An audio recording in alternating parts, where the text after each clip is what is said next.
Avui presentem a Barcelona la campanya Esquerra Especialistes en Ciutat. És la campanya que dona el tret de sortida a la precampanya de les municipals, que seran el mes de maig de l'any 2011, de l'any vinent, i esperem que sigui un revulsiu per entendre la ciutat de manera diferent, de manera moderna i de manera apropada als ciutadans, que és com a Esquerra entenem les nostres ciutats.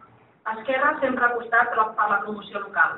És des dels municipis, des dels pobles, des de les ciutats, que aquesta promoció ens ha de garantir el creixement del nostre país.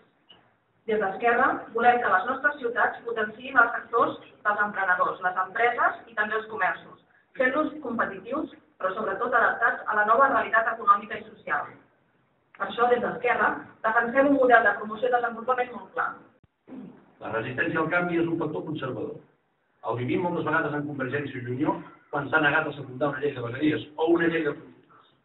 Vivim la resistència al canvi d'un partit socialista que es nega a acceptar que el país ha de fer un pas endavant cap a la seva independència. Hi ha resistència al canvi a Catalunya, però no tinc cap dubte, i empeny, de forma cohesionada, sense fracturar, al contrari, soldant la nostra societat, és Esquerra Republicana, amb la vostra feina a les ciutats, esdevenint especialistes de ciutats, creant una Catalunya de ciutats, una xarxa de ciutats potents, com us deia, solidàries, entenedores, cíviques. Aquest és el nostre futur.